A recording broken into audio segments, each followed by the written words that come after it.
8 de la mañana con 35 minutos.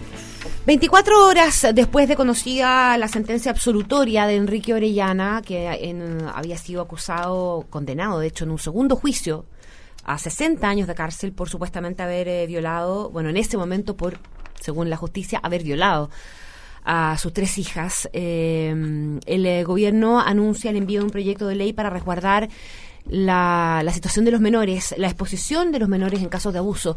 Y es que probablemente, y ayer lo conversamos con Francisco Cox, el abogado de Enrique Orellana, una de las cosas que dejó ver, Nico, este caso en particular, fue la brutalidad a la que pueden estar efectivamente expuestas los niños en situaciones como esta. La gran pregunta hoy día es qué pasa con estas 3 niñitas, las hijas de Orellana, que tuvieron que ser interrogadas, que según se constata en la justicia terminaron cambiando o variando en alguna medida también el contenido de sus declaraciones, sometidas a más de un interrogatorio, a exámenes por parte de peritos que dejaron muchas dudas en el camino. Bueno, haciéndose cargo de todo eso es que el ministro de Chadwick anuncia este proyecto de ley que no surge de la noche a la mañana, sino que se estaba trabajando ya desde hace un tiempo, y lo que busca es reducir el número de entrevistas, básicamente para evitar la llamada revictimización de los menores. También plantea que solamente va a haber expertos que puedan interrogar a las víctimas eventuales en salas especialmente habilitadas, ojalá a través de una entrevista única, video grabada, digamos, ¿verdad? Para que no haya duda respecto de la expresión oral, o sea, de la expresión corporal eventualmente y de las emociones que puedan despertar esos interrogatorios. Se habla también de un registro de especialistas acreditados para recibir los testimonios de las víctimas. Esas son básicamente las 3 principales consideraciones, aparte de confidencialidad y otras cosas más que tiene el proyecto anunciado, pero que no se conoce todavía en todo el detalle. Queremos conversar de ese tema con la psicóloga Vinca Jackson, especialista justamente en el tema del abuso contra menores. ¿Cómo estás, Vinca? Muy buenos días, bienvenida. Buenos días, Connie. Buenos días, Nicolás. Hola, Vinca, ¿cómo estás? Bien. Bueno, yo ya hice una descripción del contenido del proyecto.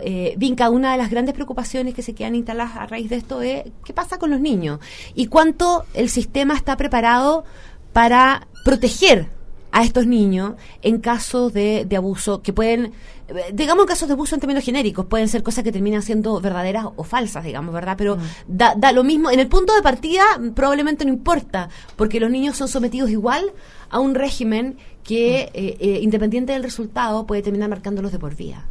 Sí, e incluso lo que tú mencionabas, o sea, si se terminara probando que no es el abuso, o que no vivieron un abuso, que una situación que no terminó siendo lo que se decía, el proceso per se es suficientemente victimizador como para dejar daño.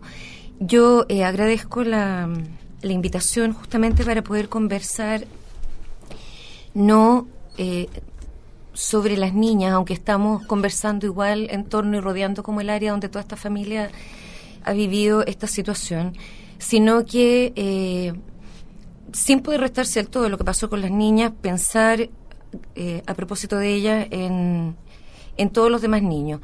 Si algo evidenció este proceso con mayor gravedad y grandilocuencia que un montón de otros procesos donde ya hemos sentido lo mismo, si no es primera vez, es que la justicia no está preparada ni diseñada a escala para responder y garantizar a los derechos de los niños, a la protección de los niños, a cuestiones incluso sensatas que tienen que ver con el cuidado ético y el interrogatorio o entrevista o el encuentro con niños pequeños de 4 a X años. Yo valoro la medida que se está anunciando, un proyecto de ley que viene a sumarse a varias otras iniciativas que se han conversado en el tiempo. Yo no quiero pecar de incrédula, al contrario, en general soy bien optimista, pero se habló del tema el año pasado, las 22 medidas que había anunciado el presidente para combatir, entre comillas, el abuso sexual infantil. Estaba incorporado dentro de discusiones en torno a la Ley de Protección Integral de la Infancia. Amparo y Justicia ha venido también hablando del tema de la entrevista grabada, etcétera. Y ahora tenemos este gran anuncio que ojalá tenga la energía suficiente para sostenerse en el tiempo. Ojo, que a mí me gustaría precisar algo, porque cuando uno escucha entrevista única, y esto nos está pasando harto en las conversaciones, uno siente que hay mucha imprecisión de términos. Sí. Abuso se hace equivaler a violación, a pedofilia, a incesto, todos son unas grandes como marañas de conceptos. La entrevista única no quiere decir que va a haber una sola. Entrevista, ¿ya? Es muy difícil, o en realidad no es lo más frecuente que un niño devele de manera tan precisa y exacta que te permita con una sola entrevista estar listo. Muchos niños solamente en tomar confianza con quien tienen que conversar pueden tomar 1 a 2 sesiones, te puede demorar 4 a 6 sesiones. El único de la entrevista a lo que alude, yo así lo entiendo y así lo entendemos los colegas que trabajamos en esto, es un solo criterio para la entrevista. Ojalá una sola persona conduciendo la entrevista. Un mismo entrevistador. Porque si va a construir el niño una relación de confianza, va a ser con una persona. No puede pasar por 4, 6, 8 personas. Eso es lo único de la entrevista. Y ojalá que sí, el registro grabado en video o en cassette, que antiguo son eso, pero en VHS. Pero claro, en voz, ahí me delaté, que eso tenga valor de prueba, porque en realidad, si uno lo piensa, los tribunales no son un lugar para los niños. Creo que cualquier adulto que enfrente un juicio oral, así sea porque chocó el poste de la esquina, es una situación tremendamente estresante. Peor aún para los niños y peor aún cuando estás teniendo que develar temas como estos. Pinca, daría la impresión, yo creo que es una dicotomía falsa, pero daría la impresión que hay una suerte de colisión entre dos situaciones. Una, la búsqueda de la verdad. La búsqueda de la verdad tiene que ver con el castigo de un culpable o la demostración de la existencia de un inocente, con la búsqueda de la verdad y la protección de los testigos o de las eventuales víctimas. Hay quienes sostienen que no llegar a técnicas de interrogación que permitan formarse una opinión real sobre lo que ocurrió, basándose en delitos cuya única prueba finalmente en la mayor parte de los casos es el testimonio de las víctimas de las circunstancias que lo. ¿Cómo se maneja este conflicto, esta tensión entre la búsqueda de la verdad y la protección de la víctima? Porque también el inculpado tiene derecho a ser protegido.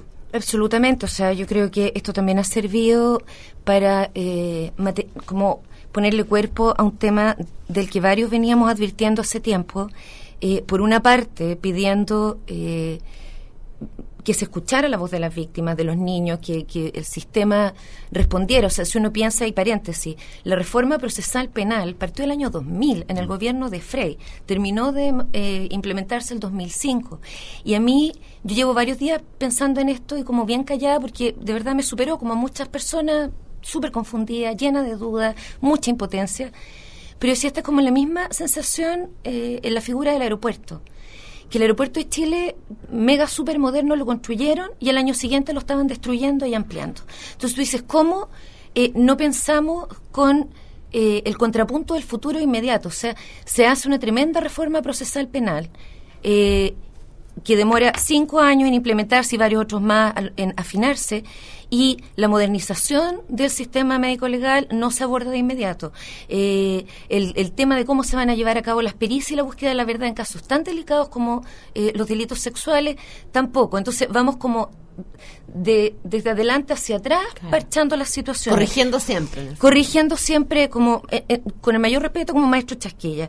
Es súper complejo e importante el punto que tú estás planteando.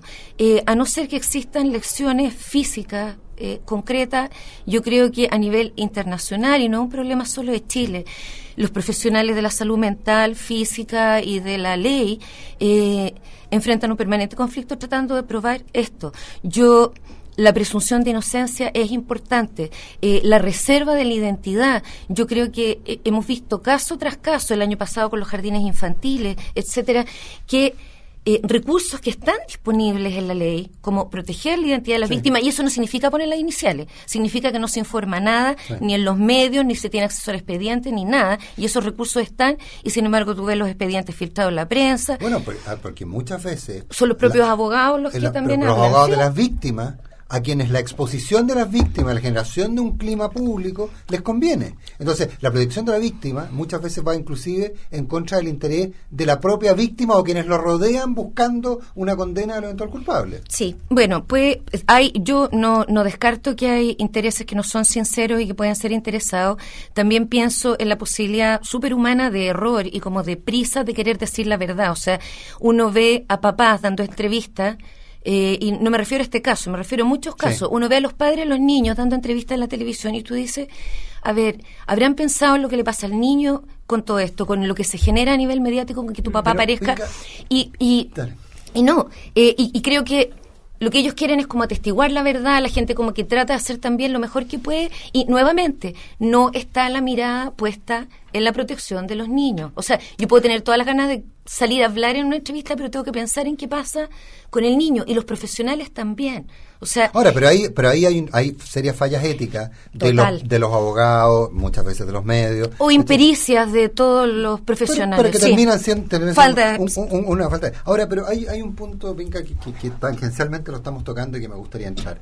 ¿Cuál es la existencia hoy día de una realidad que todo el mundo plantea, de la que poco se habla, y que es el uso de las acusaciones de abuso, tanto de mujeres contra sus maridos que las han abandonado, como de maridos contra sus mujeres que las han abandonado? En el caso del marido, fundamentalmente en búsqueda de la tuición, más que en búsqueda de la venganza. Esto me dediqué, ayer a propósito de una discusión que tuvimos con la Connie en la mañana, me dediqué a investigar, y entiendo, y hay datos bastante duros respecto a que en el caso, efectivamente hay muchas mujeres que intentan acciones contra sus ex maridos por esta vía, y que buscan castigo y cárcel. El llamado despecho. Castigo y cárcel, versus muchos maridos que inventan situaciones, no con la idea de meter presa a la señora, sino con la idea de obtener a los hijos, digamos. Entonces, situaciones de distinta magnitud, pero que finalmente estamos hablando de lo mismo. Entonces, ¿cómo manejamos esta trampa en la cual de repente se encuentran casados psicólogos, abogados, jueces, policías, en que finalmente el interés no tiene que ver con la protección de nadie? A ver, no solo está el tema de las parejas que se separan, o de los padres que genuinamente pueden juzgar que la competencia del otro para cuidar está comprometida y quieren cuidar a sus hijos, mezclado con el tema de las denuncias de abuso. Hay procesos que han tenido que ver con jardines, con colegios, fenómenos de contaminación, donde al final opera la sugestión. Hubo un colegio en el sur donde había una denuncia por sospecha una semana y 35 la segunda semana. O sea, estadísticamente no era posible. No era posible. Y operan muchos fenómenos humanos ahí. A ver, yo no quiero desencantar a nadie. Estos procesos toman tiempo, son transiciones importantes. Insisto, la reforma partió del 2000, estamos en el 2013 y estamos hablando de esto. Pero para ajustarla, un tema es justamente lo que está apuntando el proyecto de ley. O sea, realmente que estén especialistas calificados viendo estos temas, que haya formación de pregrado, por favor. O sea, yo sí puedo usar este micrófono y no me van a echar hasta que logre decir esto. Formación de pregrado para psicólogos, profesores, abogados, personal médico, todo el mundo que pueda entrar en contacto con una realidad como el abuso sexual infantil, porque son varios actores adultos los que pueden tener una influencia virtuosa también y orientadora en este tipo de procesos. Y como la calma. ¿Sabes qué? Sí, dale. Hay cursos donde te dicen, si tiene duda, y me comentaba una colega esta mañana, para el propio psicólogo, vaya y tómese un café, que nadie actúe desde la prisa, y es una recomendación tan del sentido común, y es parte de diplomados y doctorados. Y déjame ver cómo lo hace también una extensiva vinca a los profesores en los colegios, a los entornos inmediatos, a las familias, a los padres. Tú mandaste una columna de un español de Manzanero, que yo la recomendé harto, donde él decía... No era Armando. No era Armando Manzanero, era Antonio Manzanero. Que me pareció súper interesante, entre otras cosas, porque él decía, aquí pueden estar pasando tres cosas, porque se fue impresionado, ¿verdad?, como yo recordaba ayer, de la cantidad de casos. Una puede ser que Chile se jodió moralmente, la segunda, que nos estamos dando cuenta recién de algo que existía, y la tercera, que haya mucho caso falso. Y él se inclinaba por la tercera tesis, porque dice que eso es lo que pasa en muchas partes. Es lo que hemos visto, por ejemplo, con el bullying. Sí. El bullying, se institucionalizó el bullying y aumentaron las denuncias, porque la gente supo lo que era y empezó a tomar conciencia. Y además pasó que empezaron a asumir que muchas cosas eran bullying sin que necesariamente lo sean. Y en el caso del abuso pasa lo mismo. O sea, no solamente está el abuso del abuso, que como que detallaba Nicolás, ¿verdad?, en situaciones de quiebres o equivalente, sino también una cierta ignorancia de repente los niños, algún niño llega con un síntoma extraño del colegio y un papá, sin preguntar siquiera, asume que lo están abusando. Eso pasa mucho.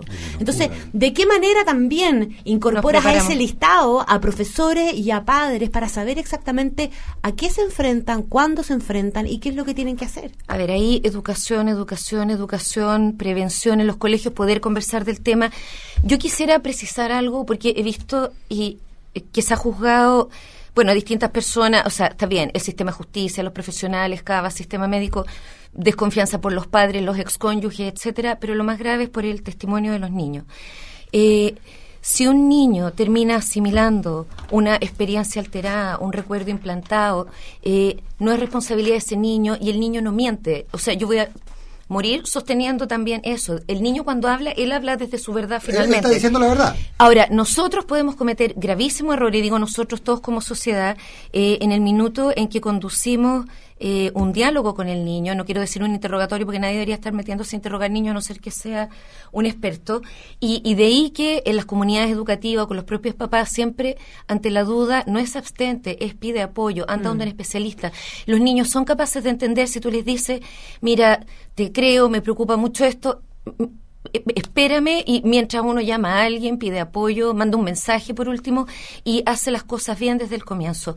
Hay una serie de factores que influyen en las respuestas de los niños o en cómo procesan su experiencia. Tenemos que conocer ese tipo de cosas. Tenemos que saber también que los niños en un nivel súper esencial dependen de nosotros. Son los cachorros de la manada humana. Les jode responderte que no o que sí, según lo que sientan que eso va a provocar o lo que tú esperas que eso, o sea, lo que tú esperas que ellos te respondan. Si se juega su relación con un papá, con una mamá, con un profesor, en un nivel súper primario, es como te puede abandonar. Si tú dependes de esta persona para tu cuidado, es súper jodido complicar la relación. Entonces, ahí es donde, cuando partíamos esta entrevista, yo decía, pensar a escala, la ley a escala, las entrevistas a escala. O sea, esto es desde los niños, es desde 90 centímetros, 1,20 m, 1,30 m. Son personas no solamente frágiles, son también muy resilientes, pero están necesitados de la mayor protección. Binka, tú en algún minuto hablaste que habías mirado este último caso con impotencia. ¿Por qué la impotencia? Desde lo que tú mencionabas en relación a la verdad, hay un tema que tiene que ver con la verdad judicial, que igual es bastante errática. Pero es lo que la sociedad se ha dado está bien, como definición de mínimo. No, por eso te digo, pero tú dices, ¿cómo es posible que lleguemos a 3 juicios y más allá de la conclusión, 3 juicios para las niñas? O sea, yo fuera niña, al tercero les digo, ya sé, no ¿qué más? Nunca me abusaron, no me importa, te mentí, me puedo devolver a mi vida de niña y tratar de reparar todo lo que aquí va a haber que reparar. Es a eso a lo que yo iba. No estoy evaluando O sea, ¿tú crees que se cometió una injusticia aquí? Yo creo que la justicia no ha operado bien cuando tiene que realizar 3 juicios. A mí me plantea preguntas en relación a varias cosas. Pero se quedó con el primero, el segundo o en el tercero, es la duda que uno tendría, digamos. Como sea, y podrían tener 10, si es que la ley lo permitiera, y eso te habla de un sistema que no está haciendo bien, donde se cometen errores, donde hay contradicciones, donde hay impericias versus pericias, y eso es algo que tú esperarías que no ocurra en ningún caso, porque aquí está comprometida la integridad de las víctimas, primero que nada, y también la inocencia de las la inocencia o culpabilidad de las personas imputadas, pero especialmente cuando se trata de niños. O sea, yo feliz me puedo bancar un error como adulta en un juicio. No quisiera que se cometiera un error con mi hija, mi alumno, los otros niños, porque eso es mucho más grave para la vida. Pero eso lo puedo interpretar como que tú, en tu opinión, ¿bastaba con el primer juicio? No, yo estoy haciendo una crítica más grande. No, de acuerdo, pero es que tú dijiste que tú creo que usaste impotencia, rabia, respecto de esto. Entonces, respecto de esto, a ver, ¿qué es lo que yo veo? Una tremenda tragedia, una familia súper dañada y 3 niñas, ellas sí inocentes, esa certeza yo creo que sí la tengo, no cabe ninguna duda, y todos la tenemos, que van a enfrentar un proceso de reparación súper difícil, donde tú miras y dices, a ver, ¿Con qué recursos y apoyos van a contar? Los papás están separados, las familias divididas. Un medio de prensa, cuando se publicó el reporte en CIPER, dio toda clase de detalles íntimos sobre esas niñas que yo leí ese reporte, se me caían de verdad las lágrimas de rabia, porque era como, los apoderados van a leer esto. ¿Qué van a sentir los apoderados? Pueden ser compasivos, como pueden tener todo el derecho a tener miedo después de leer esto. O sea, cuando tú lees que estas niñitas están teniendo conductas compulsivas y esa niña interactúa con tu hija, ¿cómo la contienes? ¿Qué pasa ahí con la comunidad educativa? Hay desde N lugares como flancos abiertos de desprotección. Y ahí, claro que tú tienes impotencia. Entonces tú dices, bueno, por último, sistema de justicia que opere bien desde el comienzo, que haga una entrevista. Bueno, es la razón por la que te teníamos sentada acá, digamos, porque fue la sensación que nos quedó ayer después de la conversación con Francisco Cox, que acá una falla del sistema, independiente del caso puntual. El caso puntual lo que te permite es ver que hay algo que no está funcionando. Que hay muchas cosas que tenemos que mejorar. Así es. Y es el desafío. Pero la impresión que es difícil. 1 millón de gracias. Gracias, Vinca. Pero no es imposible. Como siempre, 1 millón. Gracias, Vinca.